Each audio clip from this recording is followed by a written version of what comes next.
Hey Trinity Church, thanks for being part of the launch of our online campus this past week. I wanted to give you some feedback on that.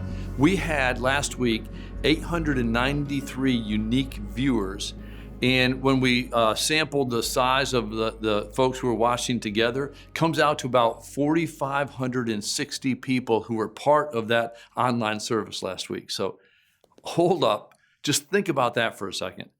That's like double what our church would have in Easter on attendance. God is doing something new, He's doing something big, and we're just praising Him for the results of last week. In fact, we had so many unique viewers last week that we had some access issues. We think we got those fixed for this week. But what would help us is there's going to be a link at the bottom of this email. We're going to send a link around to you on Friday as well, where you can access the live stream directly rather than going through the Trinity website.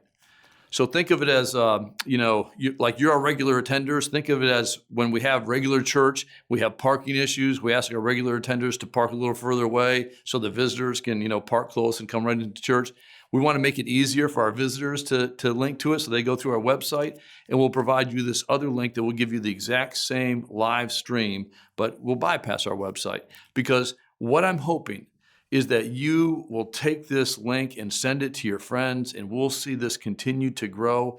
I believe that God has given us a season to reach more people than we could ever have done without the coronavirus, that God is going to use this to spread the gospel as we focus on that first point, spreading the gospel, not the disease. I also want to read you just a quick passage from Jeremiah chapter 29. So the context here is the Israelites have been carried into captivity in Babylon, and now the prophet Jeremiah has a word from the Lord for the people. The people are anxious to get back to their home country, but Jeremiah tells them this. This is what the Lord Almighty, the God of Israel, says to all those who were carried into exile from Jerusalem to Babylon. Build houses and settle down. Plant gardens and eat what they produce. Marry and have sons and daughters. Find wives for your sons and give your daughters in marriage, so that they too may have sons and daughters. Increase in number there, do not decrease. Also, seek the peace and prosperity of the city to which I've carried you into exile. Pray to the Lord for it, because if it prospers, you too will prosper. What Jeremiah was telling the captives that got carried away into Babylon is this. Don't live in these little temporary huts as if you're going back to Israel in a month or two or a year or two.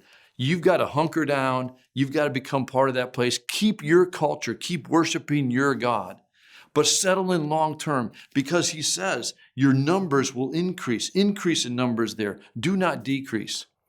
From the guidance we're getting from the government, and by the way, I'm taping this on Wednesday at noon, so this could all change by the time you see this Thursday morning. Things change hourly. But the best we can tell from the guidance we're getting now, the CDC is saying this is going to be a 2-month deal where we shouldn't have gatherings of more than 50 people. President Trump has said limit the gatherings to under 10, and he was talking about maybe even all the way through the summer. So it looks to us like we're going to be in this mode for at least 8 weeks. Certainly through Easter. The city of Virginia Beach already called and canceled the convention center, which we expected they would. We're already working on creative new ways to celebrate the resurrection of our Lord that we're going to want you to be part of. But I guess the point I'm trying to make is we need to change our mindset. Our mindset can't be, how do we survive these 8 weeks or 10 weeks or 12 weeks or whatever it is of not being able to gather together? Because I'm like you, I miss gathering together. I miss, being with people.